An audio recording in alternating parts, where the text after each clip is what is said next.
अपनी जीविका चलाने के लिए छोटा सा दुकान करी तो फिर लड़ाई करने मारने लगा मुझे। दोनों करी, कापी किताब थोड़ा थोड़ा दोनों सामान रख ली ताकि मेरा घर की खर्चा चलती रहेगी, मेरे पति के पैसे से कर्ज भर जाएगी।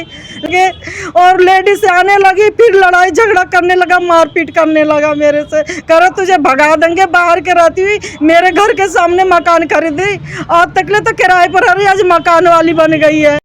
दोस्तों, एक पड़ोसी ने एक पड़ोसी को इसलिए मारा क्योंकि उसने एक मकान खरीद लिया था और जो पड़ोसी था वो उस मकान को स्वयं लेना चाहता था।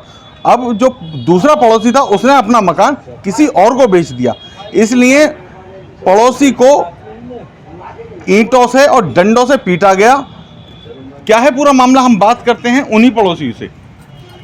क्या हुआ था? मेरे साथ ये हुआ, जब हमने मकान खरीदी, हम बाहर का रहने वाले, हम 17 साल वहाँ पर किराए पर रहते थे, अपने छोटे छोटे बच्चे पाले, हम कुछ पैसे इकट्ठे करे, कुछ लोन लिए, कुछ हम कर्ज लेके हमने मकान खरीदा और उस मकान बनाने भी नहीं दे रहा, इतना लड़ाई कर रहा, मुझे पूरी रुकावट कर दिया, लेकिन मैं किसी तरह बना ली और मैं अपनी जीविका चलाने के लिए छोटा सा दुकान करी तो फिर लड़ाई करने मारने लगा मुझे। किस चीज की दुकान कर रखी है आपने? परचूनी की, वो परचूनी की कर रखी, कॉस्मेटिक की, दोनों करी, कापी किताब थोड़ा थोड़ा दोनों सामान रख ली ताकि मेरा घर की खर्चा चलती रहेगी, मेरे पति के पैसे से कर्ज भर जाएगी।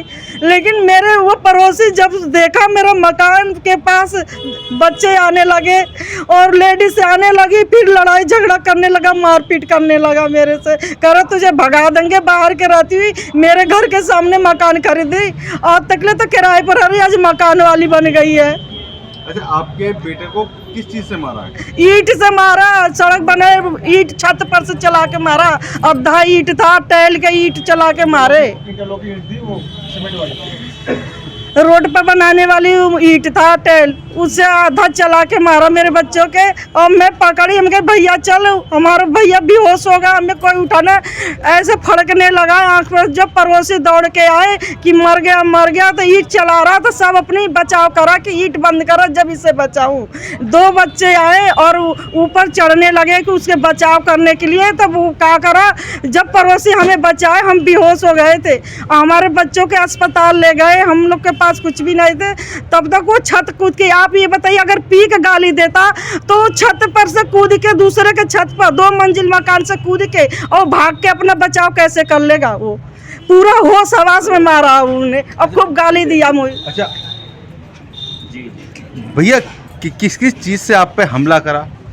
वो जो टेल होती है ना, ऐसी टेल होती है रेक्टेंगल से, इंटरलॉक टेल, उससे मारा था मेरा। जब वो मारा था, ये यहाँ के झगड़े लगा तो मैं होश हो गया, मुझे बस होश आया वहाँ पे। बिल्कुल। चलिए, बोलने में असल में असमर्थ हैं थोड़ा सा, हम बात करते हैं इनके पिता से। किस चीज को लेके भाई साहब ये विवाद हो रहा है? सर, विवाद इसलिए हो रहा है कि सर मैं बाहर कराने वाला हूँ और मैं यहाँ पे करीब रायबरेली फ्लोर मिलने में यहाँ पे काफ़ी दिन सर्विस करा था, यहाँ का करीब 10 साल के आसपास। तो यहाँ का हमें थोड़ा माहौल अच्छा लगा और यहीं पर मैं काफ़ी दिन से मैं किराए पर रह रहे थे, करीब 17-18 साल से किराए पर रह रहे थे। तो कुछ पैसा इकट्ठा कर हमने मकान लिया, कुछ बैंक से लोन या कुछ आप लोगों से सहयोग करके हमारे एक मकान हो गया जी। अब सामने वाले जलन ये हो गया, वो मकान को स्वयं खरीदने वाला था वो, अब वो मकान खरीदने वाला था, उसको मिला नहीं, लेकिन उनका हमारा व्यवहार नेचर को देख कर उन्होंने मकान हमें बेच दिया। वो मकान बना लिया, तो मकान जब ले लिया हमने तो मैंने उसको तोड़ना शुरू करा, क्योंकि मकान वो खड्डे में था वो तो मैंने खड्डे में था तो हमने भरा करने में तोड़ दिया, फिर नया मकान बनाया उसको। तो उन्होंने अपना पशु बांधना शुरू कर दिया, वहाँ पे अपना खाट बिछाना शुरू कर दिया रास्ते में, जिससे कि उनके ऊपर कोई पत्थर वगैरह कुछ गिरे तो हम आगे जो क्लेम करें हमारे ऊपर में।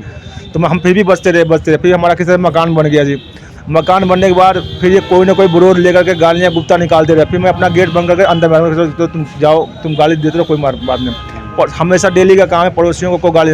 इनके पास जो 4-5 लड़कियाँ इतनी गंदी गंदी गालियाँ देती हैं, वो अपने पत्नियों को छोटे सब यहीं रहती हैं। वो उनकी ये कह भांजी भी है। अब जो विवाद हुआ है वो किस चीज को लेकर? विवाद सर कुछ भी नहीं था वहाँ पे। हमारा बच्चा जो है पहले वो गाली दे रहा, पड़ोसी को दे रहा था वो, तो पड़ोसी दे रहा, पड़ोसन आई हमारे सामने गेट के सामने, उन्होंने बोला कि भाई गाली क्यों निकाल रहा है, इतना बदतमीज हो रहा है तो सबको तो गालियाँ निकाल रहा है। तो ये बात देख करके हमारा बच्चा बाहर को आया, तो जैसे हमारा बच्चा बोला आंटी क्या बात है, तो वो बोला कि गाली ऐसे निकाल रहा, बदतमीजी कर रहा है। बोला आंटी ये तो हमारे को जो गालियाँ निकाल सुबह शाम तो हो गया जो गाली निकाल रहा है मेरे को। और ये अब मतलब हमारे पढ़ने लिखने में जो डिस्टर्ब हो रहा है, हमारी बहन भी बड़ी हो रही है, हम भी बड़े हो रहे हैं, मेरी माँ की जो गाली है मुझे बर्दाश्त नहीं हो रहा। इतना इसने कहा था, फिर इसके ऊपर पत्थर मारना शुरू कर दिया ऊपर से जी। और मैं जब पत्थर मैं यहाँ सर में था नहीं, क्योंकि हमारे बच्चे यहाँ पे, हमारे एक लड़का एक लड़की और हमारी पत्नी रहती हैं दुकान पे। मैं दिल्ली में जॉब करता हूँ। तो उसके बाद अच्छा, अब आपने जब इसके भैया की चोट लगी, आपने पुलिस को इत्तला करी? पुलिस आई थी मौके पर? पुलिस नहीं आई थी, इत्तला करा, लेकिन पुलिस काफ़ी देर के बाद आई।